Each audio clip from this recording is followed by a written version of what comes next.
Thanks, David, for joining us today. Yeah, I really appreciate you taking your time out of your schedule just to have a chat. I've been really looking forward actually to talking to you, believe it or not. This sort of appointment, on my schedule has been something I've really been looking forward to. So thanks so Well, much thank for. you, Josh, and thank you for making the initial approach. It's very good of you. Yeah, it's with running a podcast, it's interesting because you'll contact loads and loads of people, and then well, at first I thought everyone's just going to reply, but you actually find out how busy people are, and some people don't see your messages, some people just don't reply because there's other things to do. So it's interesting actually how tricky it can be sometimes to get people on. So yeah, Yeah, it's a bit like completing surveys. So people quite often at university will be doing a quantitative or qualitative hmm research, and they just don't get the number of hits that they wanted, and it really screws the whole yeah, analysis. So hard to draw any conclusions from 16 people. exactly, yeah, they all have different opinions. Yeah. Yeah, so I just actually wanted to start off by giving you my thanks for your involvement in the armed forces, and I think something that maybe I've noticed my wife's actually from America. In their culture, it's very common to say when you meet someone who's been involved in the military to thank them for their service. So I think actually that's something I really admire. So just wanted to start off by thanking you for the service you've given for your country. So you've had my thanks and my family's thanks for that.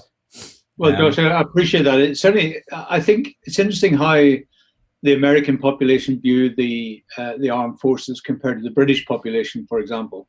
I think that the appreciation of the military over the years has increased in the UK. I think I was fortunate enough to be the Chaplain General from 2014 to 2018. So Chaplain mhm. General, Their Majesty's Armed Forces, or sorry, Her Majesty's Land Forces. So at the Right. same time as I was looking after all the chaplains in the army, I had a colleague who was the chaplain of the fleet, Okay. uh, looking after the chaplains in the Navy, and the chaplain chief Royal Air Force. So we had three separate branches: Army, Navy, and Air Force. The hmm Royal Marines are wrapped into the Navy. Yes.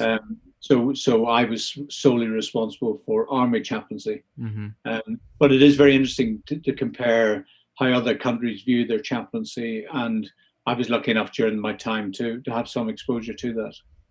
Yeah. No, I mean, the culture, I guess, in America is very.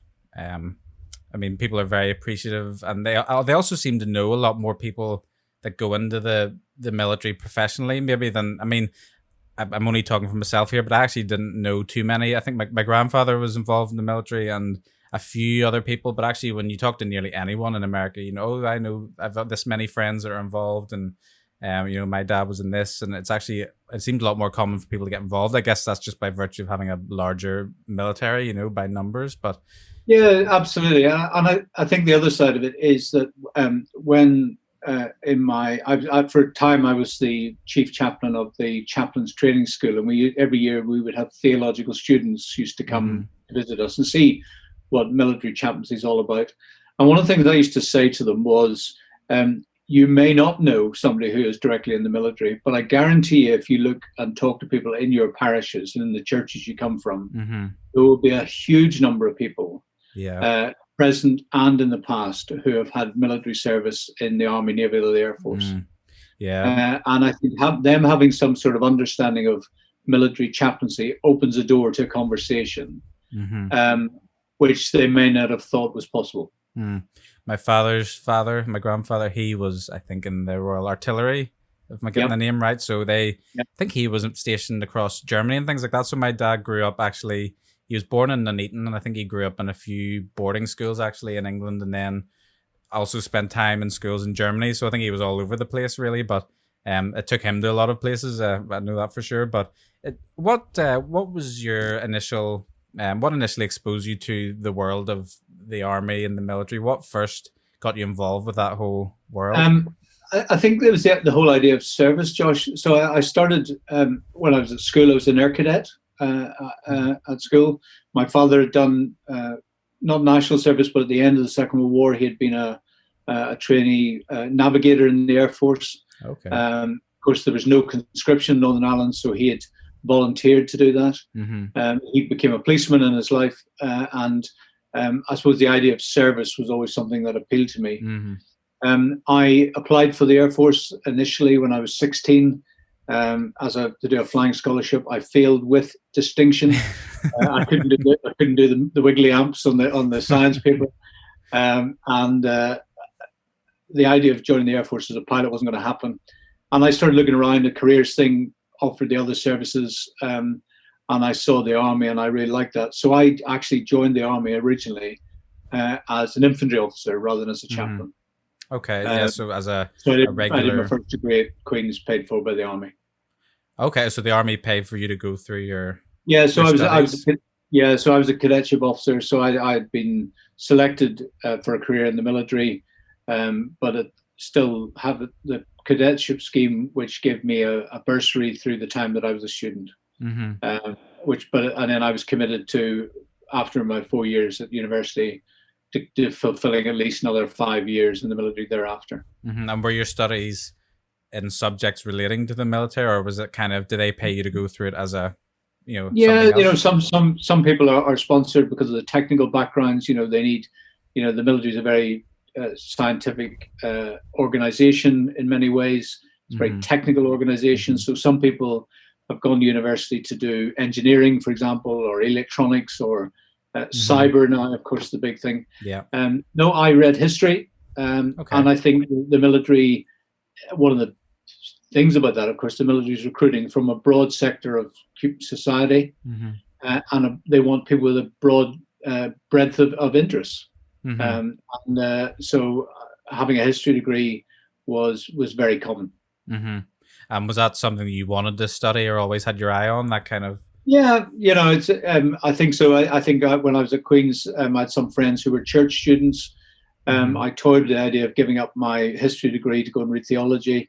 It would be complicated to do that, because I was committed to staying in the Army at that time, and the timing wasn't right. So I thought, no, I'm enjoying what I'm doing. I'm going to read history.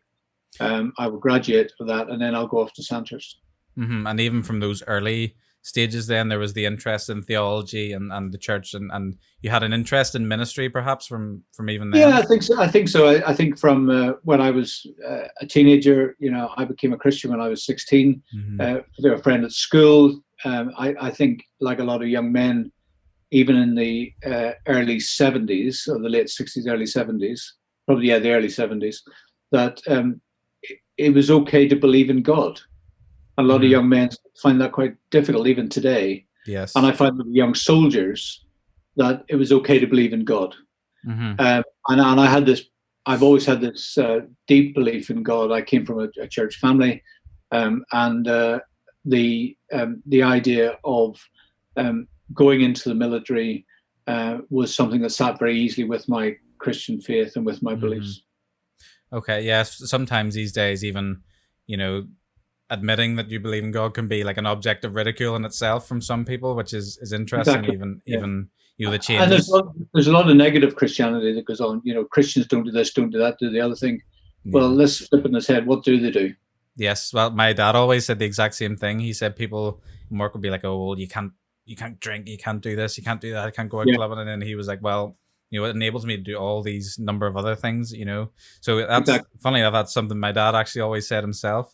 He would have taught the Bible class, for sort of 11 to 15-year-olds in our church for a while. So that was always his motto to just remember it's the things you can do, not the things you can't do. That was then you were interested, I guess, in the theology side of things, but then obviously also interested in getting involved in the Army. So where did that lead you then next? Once you were a cadet and then you studied, and then So once I graduated, I went to Sandhurst, to the Royal Military Academy, Sandhurst. I was commissioned into the Royal Irish Rangers, and I absolutely loved being a soldier. I loved the privilege of being a platoon commander. I commanded 8 platoon of 2 Royal Irish. I had 30 soldiers in my care, and I loved every minute of it. Over the years, you get promoted, you move around to different jobs. I got married not after the first year of my training, and we went to live in Berlin, for example, in our first. So as a newly married couple, And that was a big adventure, This would have been West Berlin at that stage. Yeah, Yeah. in the old days, had to go through the corridor and Wow. living behind the wall. It was a fascinating time. Arriving in the Berlin winter where it seemed to snow every day. What was that like, being in that environment? Just in Extraordinary. The great thing about the military, of course, you travel around the world with 600 of your friends. Yes. Because it was the whole battalion. We'd been in Tidworth on the edge of Salisbury Plain, and then we moved across to Germany, and the whole battalion and their families moved as well. Wow. So you move as a little community from one part of the country to another. And I think one of the things that the military is really good at is looking after its people. Because you do live together, you work together, you pray together. And it's really important for the community that we care for our people. That's absolutely. This is something I probably didn't actually know. You travel, or people travel with their families rather than their their wives and children staying at home wherever that is. They actually traveled as a unit. Much more so in the army. Probably, I think the army is more static now than it used to be, and a lot of operational tours clearly happen when you're married unaccompanied. But certainly moving regiments from Scotland to Germany, the whole lot go. Yeah. Wow. And that's quite a privilege. So, and that's why a lot of army children end up going to boarding school, because of continuity of education. Yes. Yeah. Because you can't move from one school to another, and you're moving from Germany to England maybe, and then back to Scotland or back to Northern Ireland. That was my dad. Yeah, he would have been, I think, 2 or 3 different boarding schools, but I guess it's not too many for someone that's traveling around a lot. But I think he said he went to a boarding school near York, and then he also said there was one he was at that was quite close to one of the major concentration camps. Actually, he was telling me, I think they were only a stone's throw, somewhere like Belsen, or one of, and that's Belsen's in Norway, maybe, is that our word? Yeah. So Belsen in the north of Germany. Is it? Maybe that was the one. Yeah, I was trying to remember. I think Hohn and Fallingbos are the 2 big bases. Used to be in the north of Germany. And so one of the things that has happened, Josh, in my tenure as the Chaplain General, I'll come back to the transition from being in the infantry, was that we were closing down Germany. So a lot of the bases that your dad would have remembered, a lot of the places of his childhood and where he was at school, there is no longer any British soldiers based there.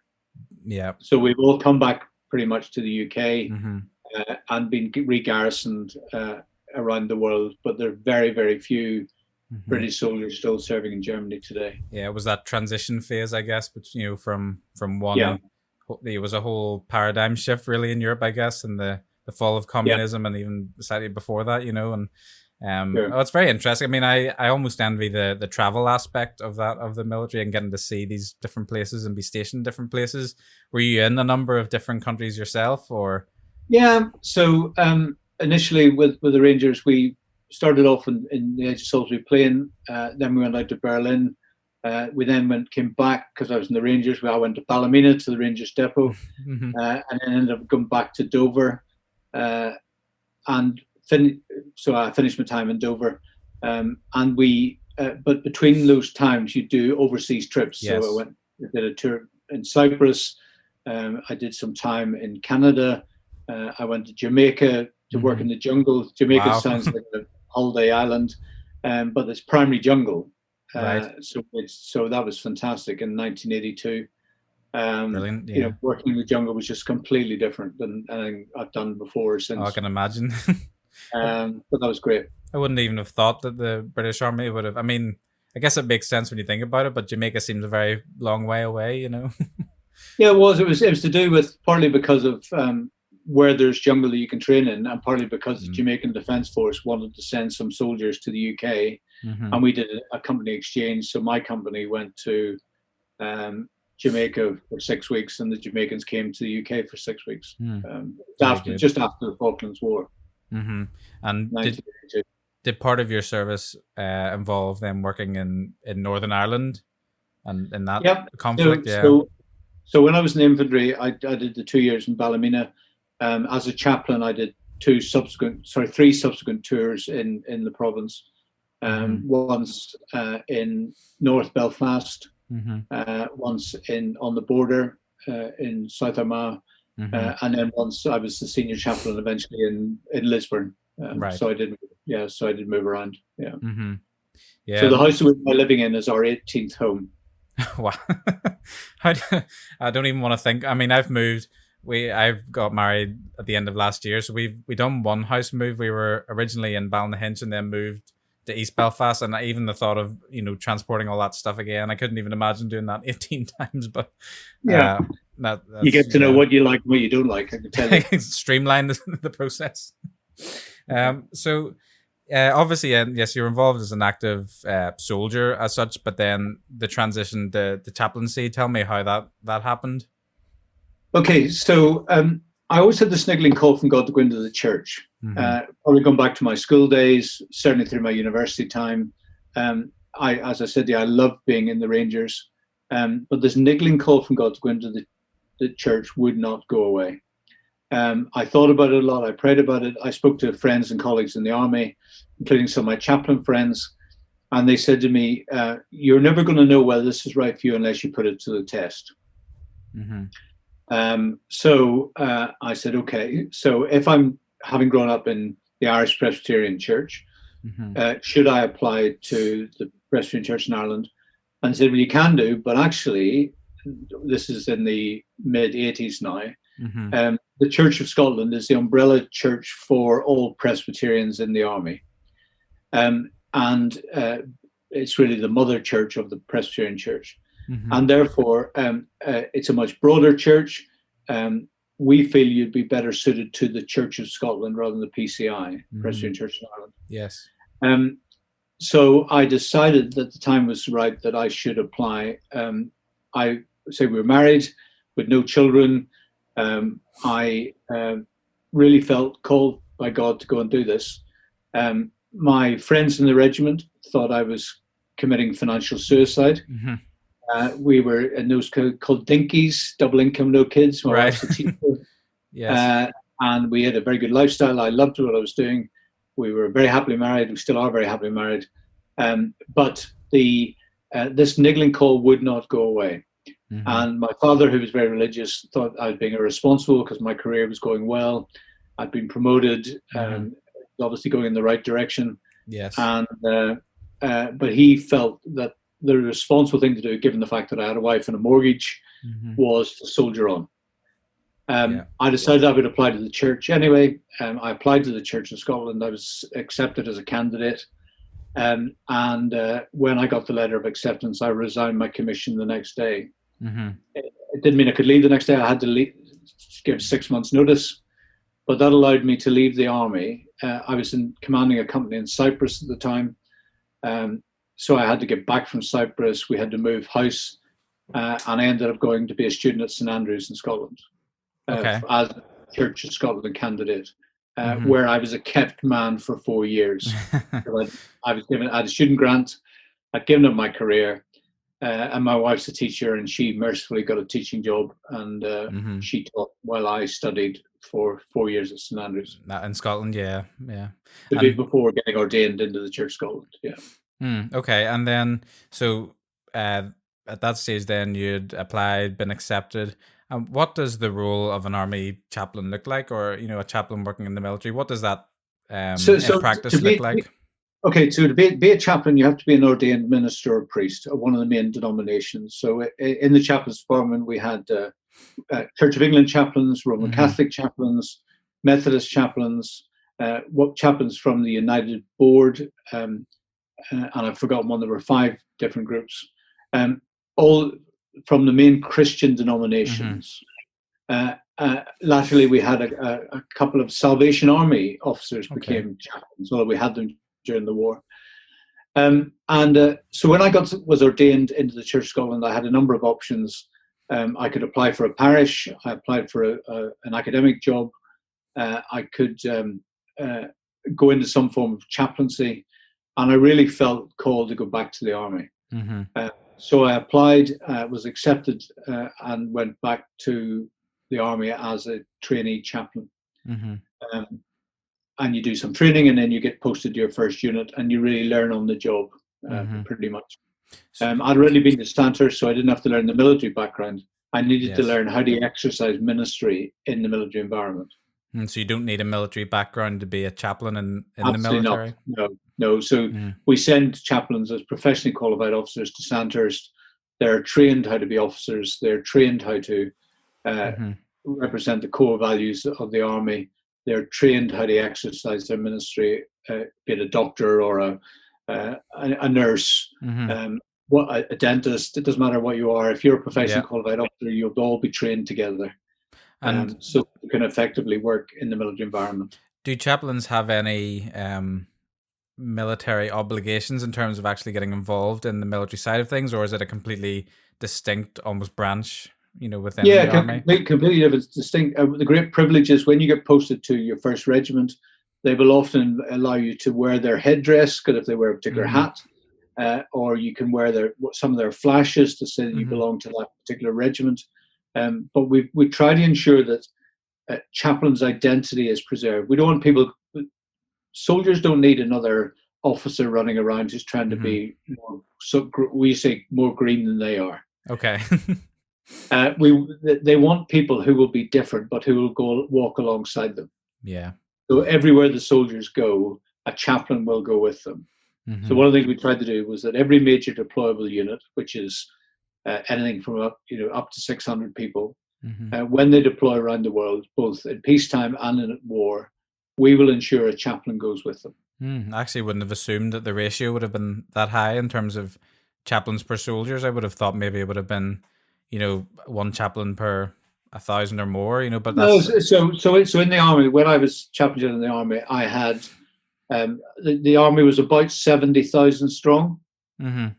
and I had 150 regular chaplains, full-time chaplains, about 75 reservist chaplains, Mm-hmm. part-time chaplains who were ministers and priests Yeah. at the same time, and we had about 100 cadet force chaplains, Wow. all of whom under the badge of the Royal Army Chaplains Mm-hmm. Department. So clearly, this is it's quite a priority in the army's whole. To have a chaplain is definitely something they prioritize. Would that be fair to say? Absolutely. So any commanding officer worth his salt, so the commanding officer of a regiment or a battalion Mm-hmm. will have 600 soldiers, or up to maybe 400 to 600 soldiers, depending on the size of the unit, plus the families to look after. Mm-hmm. And every commanding officer will want his own doctor, Mm-hmm. and they will want his own chaplain to look after their people. Mm-hmm. So the role of a chaplain really, does it go beyond the spiritual in terms of is it a counseling role with spiritual guidance, or is it are they running is it like running church services, or what does that role Yeah, look like? absolutely. So over the years, I've run 7 different army churches in sort of garrison towns. But of course, Mm-hmm. when the soldiers deployed, I deployed with them. One of the things I really miss now as a parish minister is working in a chaplaincy team. Mm-hmm. So when we deployed, it's rarely you would just have one battalion or one chaplain. You'd have a whole team of people. Mm-hmm. But all chaplains are there to provide 3 things: pastoral care, spiritual support, and provide moral guidance to the soldier and their families. Pastoral care, spiritual support, moral guidance, and soldiers and officers understand that. Mm-hmm. So when a young soldier, boy or girl, joins the military at one of the recruit depots, be it as a 16-year-old or even as an adult, in the first week that they're at the training depot, they will be introduced to one of the training chaplains, Mm-hmm. who in some cases has to explain, this is what I am. I wear crosses on my Yeah. collars. I am a minister or a priest of whatever denomination. This is what I can do for you. Mm-hmm. Because Yeah. some of them have got no church background whatsoever. Well, I was just about to ask that. So for those with no church background at all, is it interesting then to provide a level of support where I suppose as Christians you'd be used to this standard spiritual guidance you may give someone, but then it's completely, well, not totally different, but it's a different way of looking at it when it's on a secular basis. Is that? I think one of the big things, Josh, is that you're with people all the time. So they talk about the ministry of presence. Mm-hmm. You're actually with people morning, noon, and night, Monday to Friday, Mm-hmm. as well as Saturday and Sunday. So you're not just seeing people for an hour on a Sunday morning. Mm. You've actually got the real relationships. It's the relationships you're building up in the workplace, that you're building up when you're doing PT with them, that you're building up when you're in exercise, that you're building up when you're in operations. Mm-hmm. And you're the one that they will come to. And there's no greater compliment paid to a chaplain when a Mm-hmm. soldier or an officer comes to you and says, Padre, because that's the neutral title, you're not called by your military rank. Mm-hmm. Padre, can I have a word? Mm-hmm. And that only comes around because you are seen as a trusted friend and Yes, colleague. yes, that the relationship is there to a level that Exactly. they can, confide in you. Yeah, and so going back to time in Germany, I was stationed twice in Germany as a chaplain, and a young soldier comes to see and says, Padre, can I have a word? He comes, he arranged to meet, and he said, I'm really worried about my grandmother. My grandmother brought me up. Mm-hmm. My grandmother's seriously ill. My grandmother's dying. I would like to go back to Scotland for her funeral. Mm-hmm. But the military won't let me go. Yeah. Why will they not let you go? Because you're needed here. Secondly, because your grandmother was not your next of kin. Your mother, who you don't have a great relationship with, is your next of kin. Your Mm-hmm. grandmother wasn't. So I'm sorry, but you're not going to be able to go to your grandmother's funeral. Yeah. Or she's seriously ill. Then you end up talking to this young person, trying to help them through this difficult time, and you're providing pastoral care for them, and it's a relationship you can carry on when the next time you meet them in the barracks or out somewhere, and then you're able to build a relationship which allows you to say, can I say a prayer for you and your grandmother and your family? Mm-hmm. Yeah. And 9 times out of 10 they'll say, yeah, that'd be great, or Yeah. would you like to come to the church and we'll meet and discuss it? It's funny because I hear that very often, actually, that people are hesitant to offer prayer to others, but then when you actually do give that offer of prayer, people very rarely turn it down, because that's, it's a kind gesture no matter what culture you're really from, to know that someone's is there to pray for you. Yes, and you can say absolutely pray for them. Theodore Bailey Hardy, who was known as Woodbine Willie during the First World War, Mm-hmm. used to say, you can pray with your soldiers sometimes, but you must pray for them always. Mm-hmm. And David Connor, who's the Bishop of Windsor, who used to be the Bishop of the Armed Forces, David Connor used to say, a soldier will forgive you anything as a chaplain, except not saying your prayers. Right. Yeah. So the soldier expects you to be a good chaplain. Yes. They don't expect you to be a good army officer. Right. Yes. Well, But I guess, the army expects you to do that regardless. That's from that way that I guess they view you as distinct, but you're obviously you're part of the fabric of their of the armed forces, yet distinctive, and so I was going to ask you then, in terms of actually providing the support for these for the soldiers, do you find that similar topics come up sometimes? Do you find that I guess there's that whole thing of PTSD is a big issue and things of that nature, or even do people find maybe they have moral objections to things that are going on? Are there recurring themes that come up, or is there a million different topics you've had to deal with over your time? And it's quite often very random things. It's with young soldiers, it's a lot to do with relationships. Mm-hmm. It's a lot to do with Padre, can I have a word? I've got my girlfriend pregnant. Padre, I've been accused of rape. Why did she accuse you of rape, not anybody else? Padre, I'm stuck in the army for the next 3 years and I don't want to be here anymore. Mm-hmm. What can I do to get out? What we did always when I was in a battalion was I worked very closely with the doctors. So you have a regimental medical officer. Mm-hmm.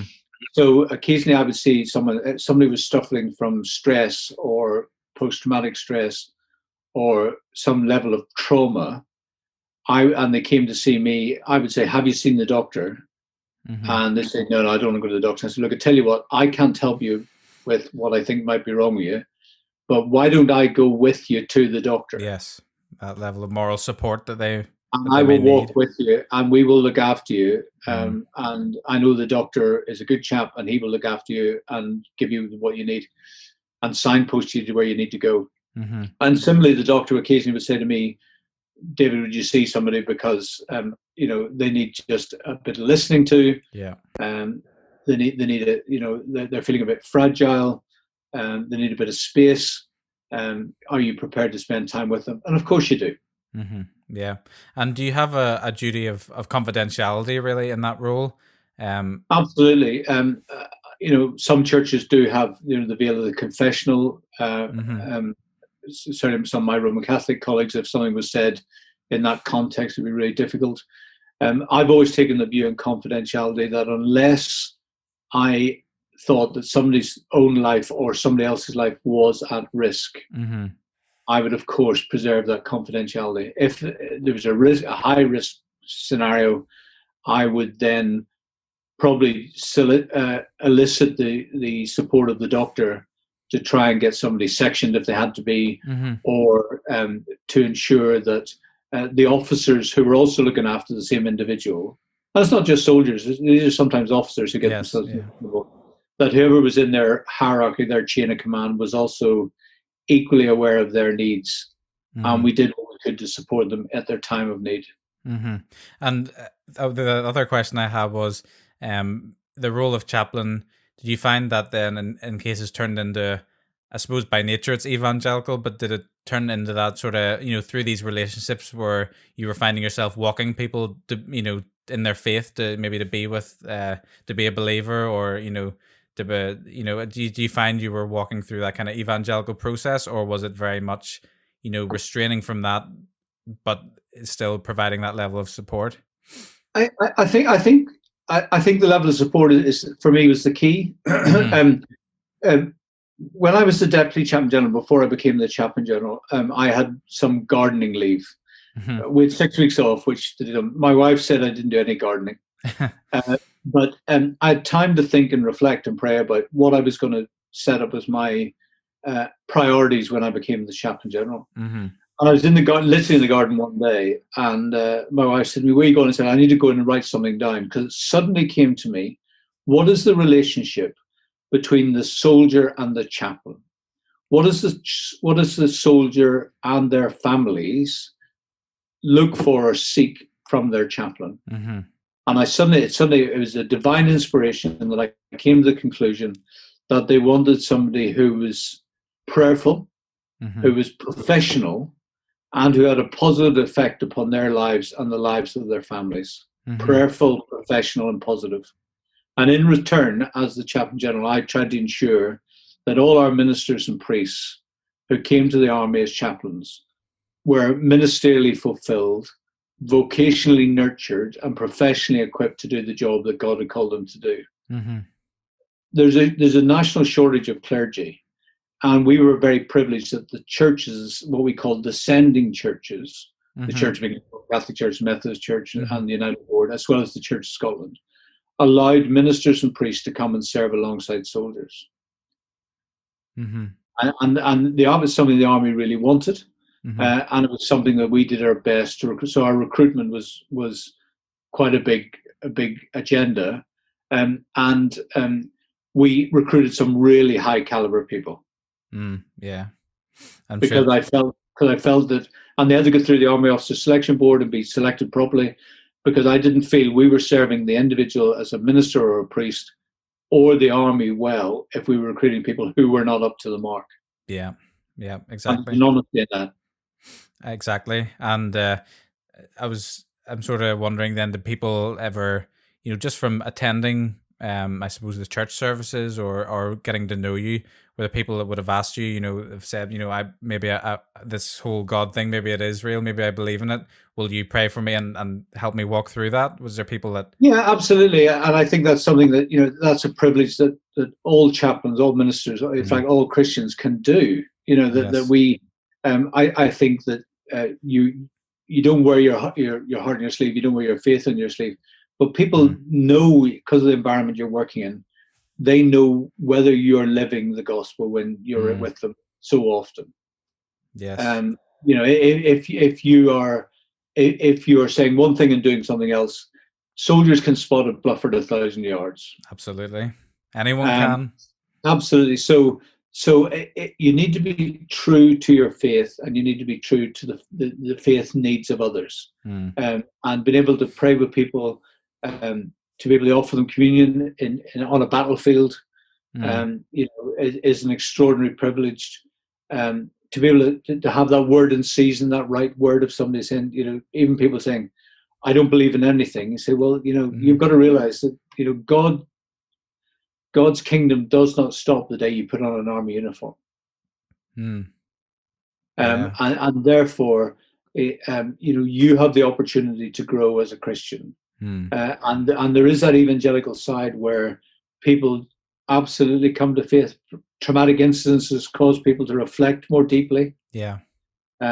Especially when their colleagues are being badly wounded or killed. When growing men cry, because sometimes it's only the chaplain and the words of the gospel that can speak to them. Yeah, I could only imagine being in that position where, I mean, it's a trauma that I've never experienced, haven't seen someone's life, taken before your eyes, and I can only imagine how difficult it must be to walk through that process with someone. And yeah. It's obviously, it goes beyond the normal realms of grief counseling. And, it goes a level further because these are things that are not just deaths, but traumatic deaths in a lot of experiences.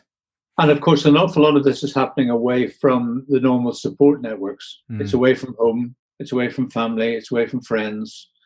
It may be the first couple of days into a 6-month deployment. And you know that you're never going to get back for the funeral. You're never going to get back to that family. Yeah. And yet you've got to get up the next morning and go out and do the same thing again. And I don't even know how you comprehend that. But do you find that people, they find a way to get through these challenges? Is that people? I think part of the way is that the Army's got and the other services, but certainly the Army's got a thing called the buddy system. So people are taught from day one to look after each other. Okay. So when you're in the environment, people work very closely together.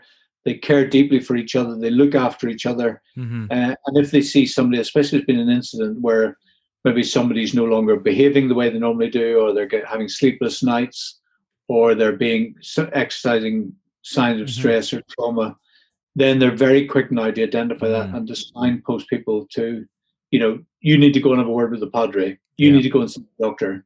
You need to go and talk to the trauma risk management corporal, because you need to pull yourself together, because my life could depend on what you do tomorrow. Yeah, absolutely. Where did padre come from? Why the, It's Spanish for father. So the whole capella, the old chaplain idea, is a very old term. The idea of the chaplain coming from the idea of the cloak. Okay. So Martin of Tours taking his cloak off to put over the wounded man. The idea of the cloak being placed on a soldier's shoulder because he's cold or he's frightened is a very powerful image. So on my uniform would say Padre Coulter, or Father Smith. And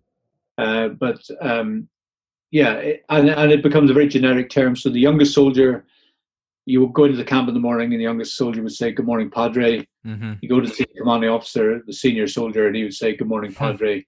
It's a completely unifying title. And what's that like to minister? I'm sure you've had plenty of experience working with these people who are maybe high up in the ranks. Do you find there's an interesting dynamic where you're, maybe 1 minute you're talking to, a corporal or something like that, and then the next you could be up, someone way above that? And I think it's the, the chaplain's department is a pyramid, as it is with the rest of the army. So people do get promoted and move up the ranks. They still retain their chaplaincy credentials. They still need their license from their church, and they still retain that padre soldier relationship. And of course, the senior officers have grown up with this. It is the senior officers who will say, "I am not going to deploy to Afghanistan without my own chaplain." It is the senior officers who realized what a chaplain did for their soldiers when they were young officers. And they will often, even very, very, very senior people, the head of the army, I've been to see, who will come in, "Would you like a cup of tea or coffee?" The door's shut, and you have a completely open conversation. They spill their heart out for you, You can do, Gosh, yeah. or it's very businesslike. It may be an operational matter that they want to discuss. It may be just they need a bit of downtime because they're under huge pressure Mm-hmm. themselves, Yeah. for them to talk about something else other than about the next operation or Yeah. the next uh, Mm. incident that they're dealing with. The human side of it is really important. That's Yeah. what makes them good soldiers. And have you ever dealt with people perhaps that are having issues of conscience, in their time working with the in the army? Do you ever get people that think, oh, maybe they get an order and have an issue where, oh, I don't know, I'm not sure. Have you ever get people that maybe back out or think, oh, I don't know if I can do this? Is that Yeah, something that comes up? I'm trying to think of if I can think of a specific question. I know when I was at the military academy, there was a young, very idealistic young Mm-hmm. trainee officer cadet who decided he was going to become a conscientious objector. I think he suddenly realized he was in the military, didn't want to Yeah. be. Um, the army works as well as it does because we have what are called the core values: courage, loyalty, discipline, integrity, selfless commitment, and Mm-hmm. respect for others. So those six core values, which young soldiers are taught from day one, and um, which senior officers hold to even at the Mm. highest, at the top of the army. Couldn't work without it. Yeah. Absolutely, it's the glue that keeps the whole thing together. And I think it's the core values. So respect for others, Mm-hmm.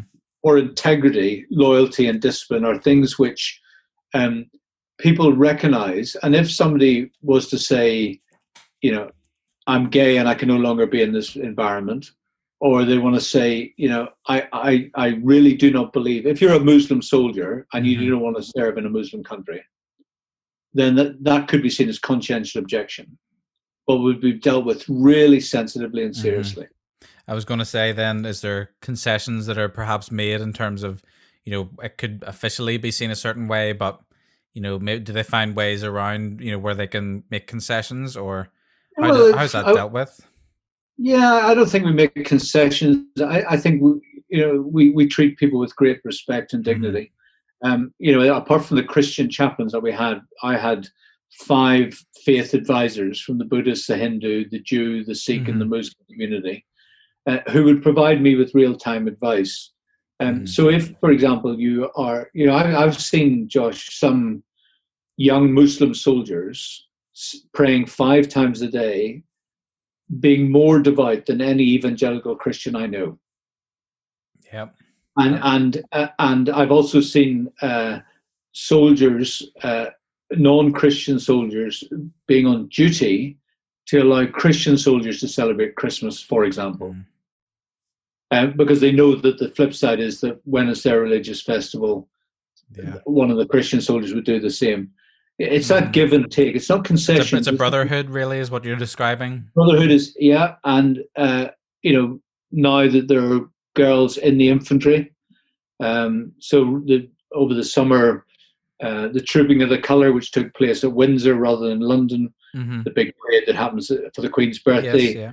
Yeah. On the parade was the first female guardsman Mm, in the Welsh Guards. So there are girls now serving in the yeah. front line with the regiments. Now that's a tough call, really, because it's a very physically demanding role. It's a very macho environment, Yeah. but the girls are tough, and the Mm-hmm. girls are given their place because they are the right people to do these jobs. Mm. Well, I don't know if you ever watched do you ever watch the SAS show that's on TV? Oh yeah, yeah. It's interesting the way they described it, because it's exactly how you would hope it would be dealt with, where every girl that's in the army is expected to keep up with every man, and there's no weak links, whether it's, people make the argument that women are biologically, it's natural less strong in some ways, but if they have to be able to keep up with the demands of the job, and that's the way you would have hoped that it would have been dealt with. And Yeah, uh, I think certainly in the the part of the risk is the whole psychological thing about being in the front line, mm-hmm, and the bearing of arms, and that if a girl, because it's not being sexist, but if a girl gets injured, are the men going to react differently than if one of their colleagues got injured? The mm, answer is probably not. because they're all trained exactly the same. Yeah. And I think that there is a real sense that they're not gender neutral. Women are still going to be women, men are still going to be men. Mm-hmm. I think certainly when I was in the army headquarters, tens of thousands, if not millions of pounds were spent on scientific testing to ensure that no female was going to do untold damage by trying to be an infantry soldier. Mm. Yeah, because that's just so important. This is somebody's life you're talking about. Absolutely. And yeah, there's obviously that trust, but it must have been interesting, for, I guess, when the first few women did join in, I'm sure it was an interesting dynamic to, suddenly there's, where it was all men for forever, really, to see the first few women. And you'll have maybe seen the university, but here, where I live now, there's a boys' boarding school Mm-hmm. has just decided to take girls. Mm-hmm. That's the way. Now, that's the way things are going these days. Yeah, absolutely. It's not even a boarding school; it's a day school. Okay. But the problem is they didn't have any gents and ladies' loos. Oh yeah, of course. They didn't have gents and ladies' changing rooms. They didn't have female sports teachers. No, there's all these logistics to think about now. Exactly. So and you're not going to have mixed accommodation in a barrack block. So you have to accommodate people for who they are. Mm-hmm. Yeah. To the best you can. And I've never been to an army barracks that's had gender neutral toilets. But I guess that's what you find in universities and other places. I mean, again, on the SAS show that they don't do that. They don't. They make a point really of the women are there with the guys, and there's whether it's they're getting changed together, going to the bathroom together. They make that point, I guess, in that show of showing that if you're gonna go to war together, you have to be at all levels of comfortableness. Exactly, and that's in the training environment and in the operational environment. It's not in the peacetime environment. Mm-hmm. Well, I wanted to talk.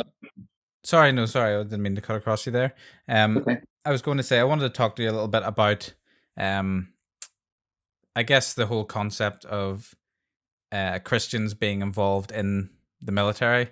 Now, I've talked to some people on this show before, who have differing views on this. I've heard views. I was talking to a guy called Alex Atwell who writes some music, where he would be very much of the opinion that Christians should be pacifist and shouldn't get involved in the wars and military, because it's really a repeating cycle of violence that can't be ever stopped unless there's a stop of people getting involved. Did you ever have any issues? I think you mentioned earlier you felt very comfortable being involved in the army. Have you ever had any thoughts or doubts as to whether this is the thing for you or whether it's right for you to be involved in the armed forces? Yeah, the pacifist question frequently comes up. I think I said to you before, Josh, that God's kingdom doesn't stop the day you put on an army uniform. It's also been said that the chaplain can often be the only welfare worker, pastoral care worker on the field of battle.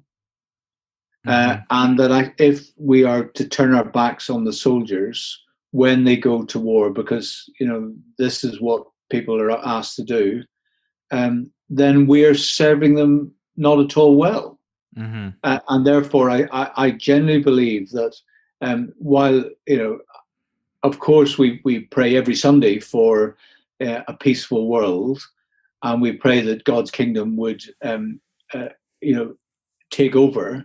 But of course, you and I know that as we speak tonight, there are people going into harm's way to do really difficult and dangerous jobs, and chaplains have got the privilege to serve alongside them. Well, and the difference is that the chaplain is on the field of battle, not carrying a weapon. It's an interesting question to me because I guess it comes up in conversation, this whole idea of, I suppose, the just war. Does God condone some military action? I don't know if I'll ever be fully, I don't know if anyone can ever be fully decided on that question. I know a lot of people that insist that there's absolutely no justification for a Christian to be involved in violence, never mind war.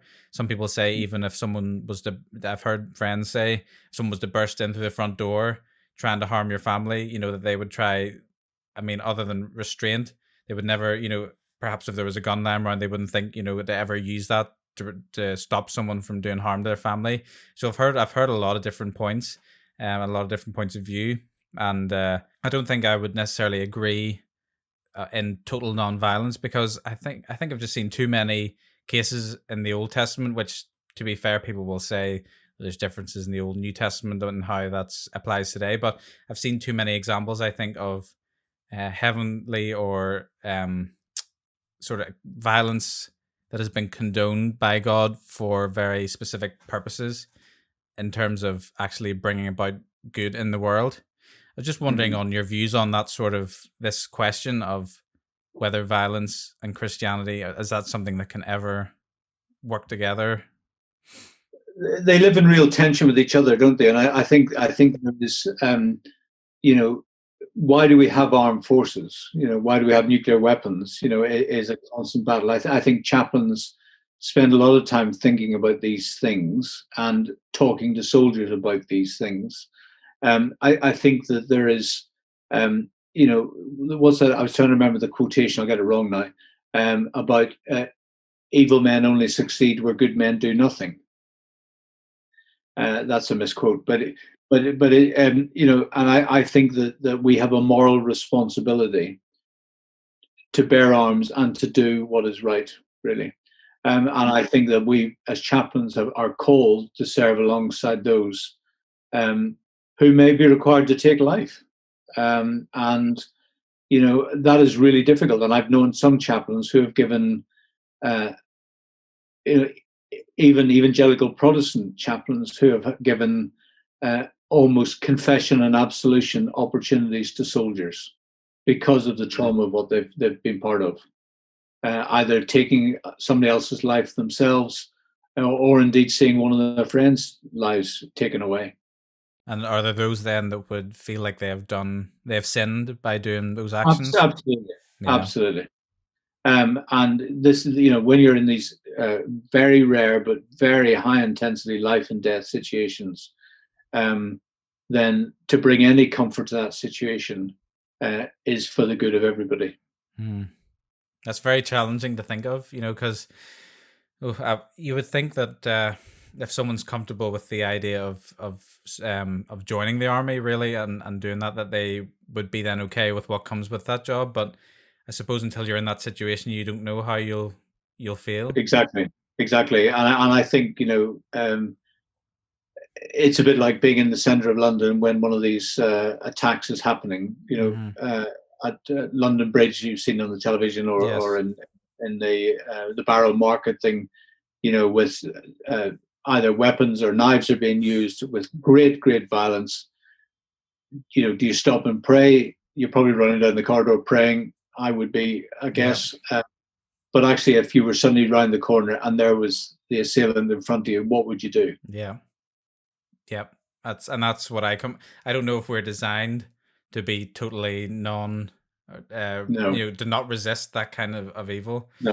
No. And I think there's a distinction for sure between, in my mind anyway, between violence for the sake of evil and violence for the few cases where that and often soldiers, sailors, and airmen are being put in harm's way to stand between warring factions, to stand between tribal factions where they know that a bomb has been planted, possibly in Afghanistan or Iraq, that that children are going to walk past on the way to school tomorrow morning. And if you don't defuse that, or you don't try to stop the perpetrator of that crime, some child is going to get blown up. Yeah. A difficult. So yeah. You stand back and do nothing, or you actually go in there and put your own life at risk to do something, because that's what needs to be done. Yeah. And did you ever find you wrestled with that tension yourself, even when you were actively serving as a soldier? I know you said you loved it, but did those ever come up in your mind? I think it was it was quite passive because Iraq and Afghanistan hadn't kicked off. I think when the first Gulf War started, my eldest son was only 3 months old when we deployed to the desert in the first Gulf War in 1991. The One of the things I decided to do, I was actually with the artillery. I was seconded to the artillery in the desert. Was that I would consciously every day sit outside my tent or outside my. I was actually sleeping in the back of an armored ambulance. Mm-hmm. And I would after breakfast every day. I would sit down and say my prayers. I'd read my Bible, Mm-hmm. and I would say my prayers in the same place, in the public view of all the other vehicles, Mm-hmm. as almost as a witness. Yeah. And then on the Sundays, I had people who would come, and many of whom I knew never darkened the church door. Mm-hmm. This is before we went into the war. What were they looking for? Is it a comfort blanket? Is it because their friends went? In one situation, one of the company commanders said to me, our battery commander said, Padre, do you do baptisms? Mm-hmm. I said, yeah, I do baptism. Why? He said, well, I've got a soldier who's terrified he's going to die, and he wants to be baptized. Wow. And I said, well, let me speak to him. So I met this young man, and he sat in my Land Rover, and we talked. And I said, look, explain the situation. He told me that he was frightened. He thought he was going to die. He'd never been baptized. He always wanted to be baptized, and his fiancée back in England would expect him to be baptized. I said, okay, I'm going to come back here next week, and I will baptize you on one condition. Firstly, two conditions. The first is you're prepared as an adult to make the promises in adult baptism. And secondly, you invite your friends. Yeah. So I went back the next week. I discovered that the whole battery had been invited. So there were about 125 guys standing in a little horseshoe. Yeah. This young man, we had a little service in the desert. There'd been a little washing bowl put up, and he came in front of me. I put the promises to him. Do you believe in God? Do you want to be baptized and into the Christian church? He said yes to all the promises. And then he knelt down in the desert in front of all his friends and was baptized. Wow. Yeah. Now, I'll never forget that. And he never forget that. And I'm damn sure every one of the soldiers who was there will never forget it. Yeah. Well, that would be an amazing, obviously, experience to witness. And I'll use that word again. What a great witness that he had then the bravery to do that in front of his friends. Sure. Yeah.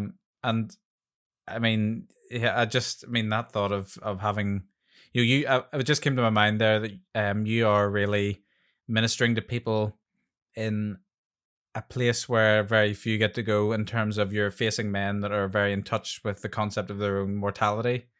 Correct. You're like the last frontier between them and their maker. You're working on that boundary really, and I guess it just hit me that you get to minister to people really in a very different place to anyone else. Yeah. And you earn the right to be there by living and working with them, and being open to their needs and then being open into yours.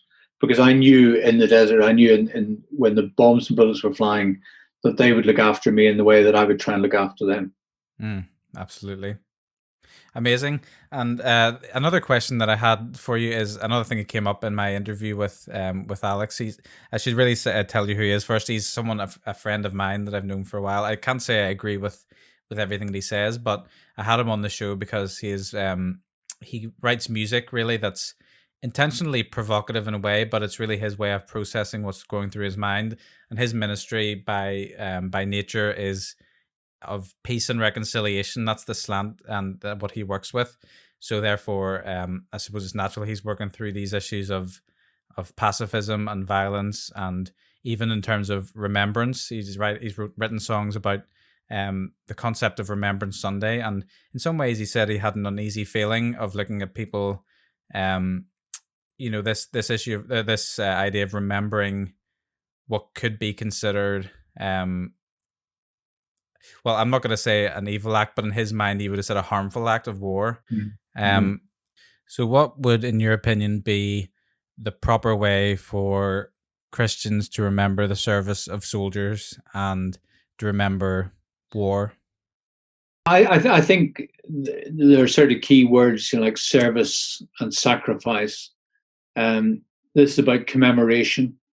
Um, Again, I was fortunate when I was the Chaplain General between 2014 and 2018. There were a lot of big national commemoration of commemorative events, um, marking 100th anniversaries of major battles in the First World War, from the Battle of the Somme, Gallipoli.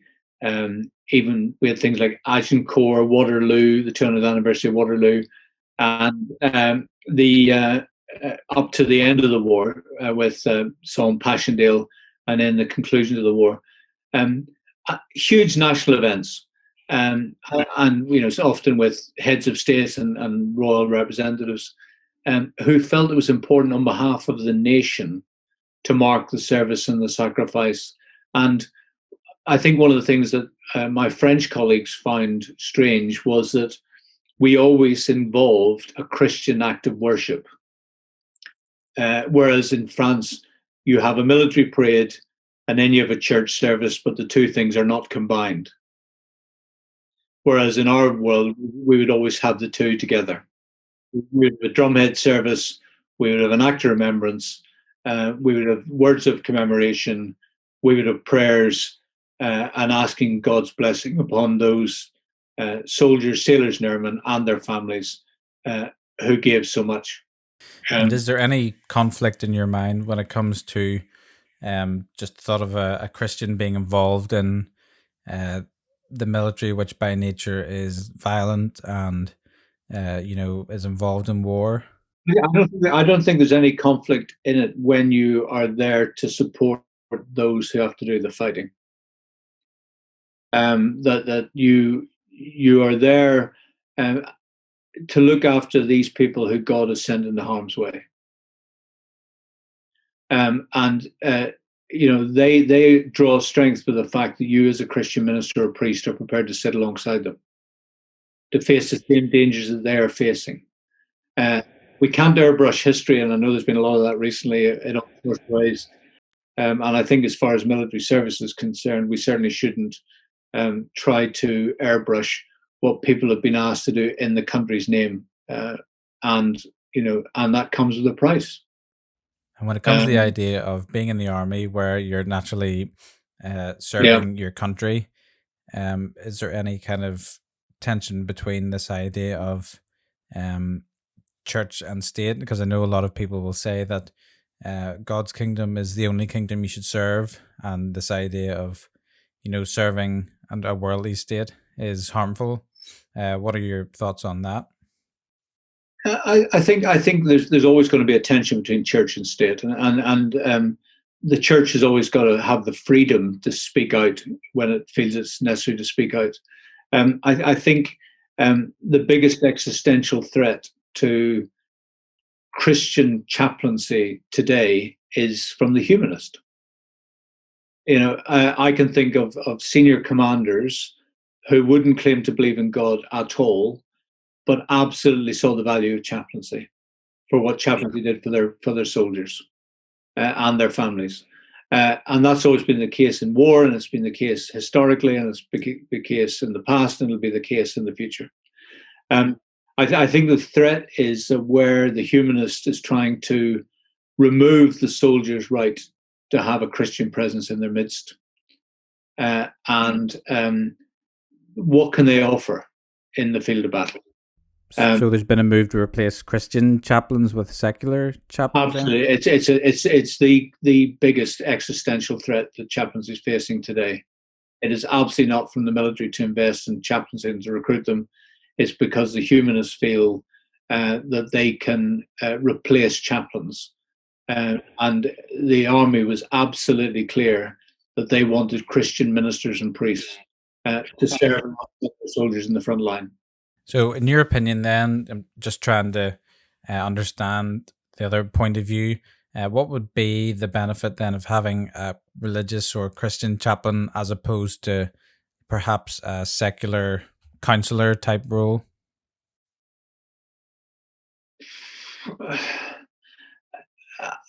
I think going back to the integrity question, one of the questions is that a former chaplain general used to say one of the things that a soldier respects is that a chaplain comes value loaded. Right. A soldier recognizes what the chaplain stands up for. The fact you wear crosses on your collar dog, you're coming. You're not hiding anything.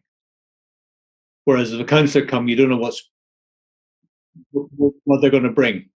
Whereas they know what you, as a Christian minister or priest, are going to do and say, and they will respect your position, and you respect theirs.